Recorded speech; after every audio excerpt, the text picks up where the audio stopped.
एका मेसेजवर जनता एकवटली. प्रभाग क्रमांक 9 मध्ये भाजप पॅनलचा 100% विजय. दिनकर पाटील यांचा ठाम दावा. प्रभाग क्रमांक 9 मध्ये भाजपने राजकीय ताकद दाखवत जोरदार वातावरण निर्मिती केली आहे.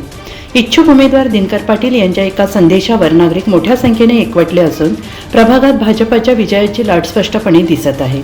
जनतेचा विश्वास, कार्यकर्त्यांची ताकद आणि विकासाचा अजेंडा याच जोरावर प्रभाग क्रमांक 9 मध्ये सत्ता भाजप पॅनलचा 100% विजय निश्चित आहे, असा ठाम दावा दिनकर पाटील यांनी केला आहे. दिनांक 15 जानेवारी 2026 रोजी नाशिक महापालिकेची निवडणूक मतदान होणार आहे आणि आता आम्ही भारतीय जनता पार्टीकडून मी स्वतः दिनकर पाटील, अमोल पाटील, संगीता बाळू घोटेकर, भारती रवींद्र धिवरे असा आमचा पॅनल भारतीय जनता पार्टीकडून लढणार आहे. आणि मग त्यासाठी हे माझ्या परिवारातले सगळे प्रमुख मंडळी ही माझ्या माता भगिनी आणि त्यांना सर्व माहिती देणं गरजेचं आहे. त्यांना एकदा माहिती दिली का मग काही सांगावं लागत नाही.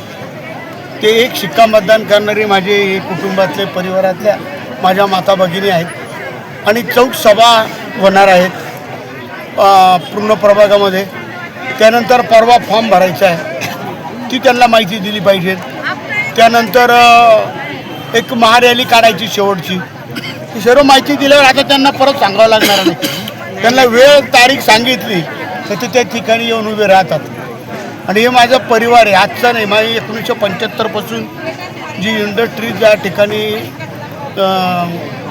सुरू झाली आणि तेव्हापासून जी मंडळी या ठिकाणी आली ती कोणत्या गावातून येऊ द्या, कोणत्या जाती धर्माची असो, कोणत्या राज्यातले असो, ते आमच्या परिवाराशी जोडलेले आहेत. आपण बघितलं असेल की एवढ्या मोठ्या प्रमाणामध्ये एक दिवसाच्या मेसेजवर हे माझे माता भगिनी येतात आणि ते इतके आमच्यावर प्रेम करतात. मग त्यांना माहिती देणं गरजेचं आहे. म्हणून आज ही मीटिंग लावली होती आणि आपण सुद्धा आलात. आता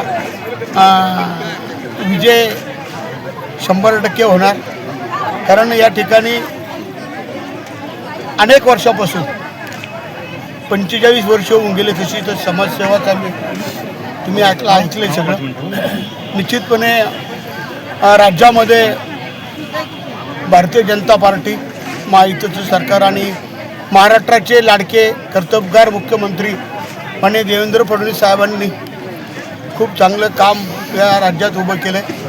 देशाचे पंतप्रधान माननीय नरेंद्र मोदी साहेब यांच्या कामाबद्दल आपण सगळे बघता आणि भारतीय जनता पार्टीचं जे काम आहे हे या भागाचा विकास व्हावा, नाशिकचा विकास व्हावा, त्यासाठी खरं आम्ही पुन्हा माननीय मुख्यमंत्री महोदयांनी सांगितल्यावर एक सेकंदसुद्धा लावलं नाही. आणि अमोलचं काय मत होतं आणि तो भारतीय जनता पार्टी सोडून निवडणूक लढवायला तयार नव्हता आणि त्याचं देवानी श्री चक्रधर स्वामींनी, श्री स्वामी समर्थांनी ऐकून आज आम्ही खूप खुश आहोत.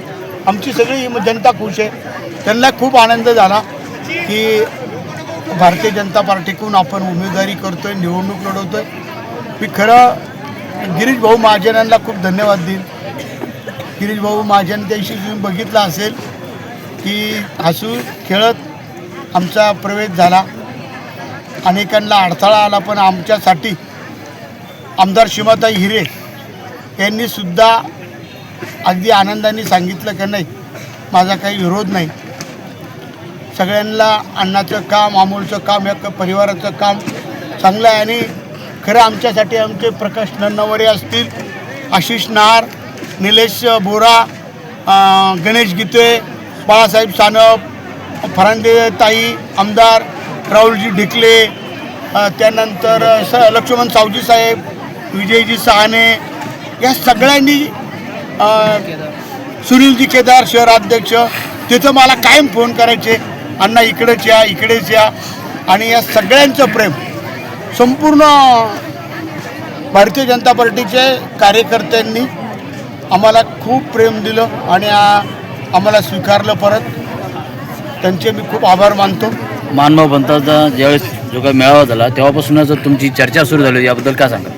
आमचे अखिल भारतीय मानभाव परिषदेचे अध्यक्ष परमपूज्य परमहंत कारंजेकर बाबा, खरी सुरुवात त्या कार्यक्रमापासून आणि मी त्या समितीवर राष्ट्रीय संघटक पण आहे. बाबांचं माझ्यावर खूप प्रेम आहे. बाबांनी त्या कार्यक्रमात सुद्धा सांगितलं, अण्णा जरी मनसेत असले तरी दिल से आमचे, आणि मुख्यमंत्री महोदय कारंजेकर बाबांची खूप घनिष्ठ संबंध आहे. बाबा अमरावतीचेच आहेत आणि मग बाबांनी तिथून सुरुवात केल्यावर मुख्यमंत्री महोदयांनी आशिष नारांना सांगून अतिशय आनंदाने सांगितलं की तुम्हाला परत इकडे यायचं. मी सुद्धा क्षणाचा विलंब न लावता, तशी ही प्रोसिजर 1 महिन्यापासून चालू होती आणि कालसुद्धा प्रवेशाला गेल्यावर मला अनेक पत्रकार बंधू भेटले. तिथं 2 तास थांबावं लागलं. मग तुम्ही बघितलं की तिथं थोडी गडबड चालू होती दुसऱ्या प्रवेशांची. मला पत्रकारांनी विचारलं, अण्णा काय करता? म्हणलं गाणगापूरला चाललो आहे. ती सुद्धा तुम्ही लिहिलं आहे, दाखवलं आहे. आणि मी एकदम गुपित ठेवलं होतं की प्रवेश होईपर्यंत सांगायचंच नाही, आणि तो प्रवेश झाला. आता तुम्हीसुद्धा पत्रकार बंधूंनी या शहराच्या शांततेसाठी, विकासासाठी आम्हाला सहकार्य करावे. सर्व जनतेने सुद्धा शहरामध्ये भारतीय जनता पार्टीच्या सर्व उमेदवारांना मतदान करावे, की जेणेकरून गिरीश भाऊंनी, मुख्यमंत्र्यांनी सांगितलं आहे की या नाशिक शहरामध्ये 12 वर्षांनी सिंहस्थ कुंभमेळा होतो, त्यासाठी गरज आहे. 100+ नारा आहे.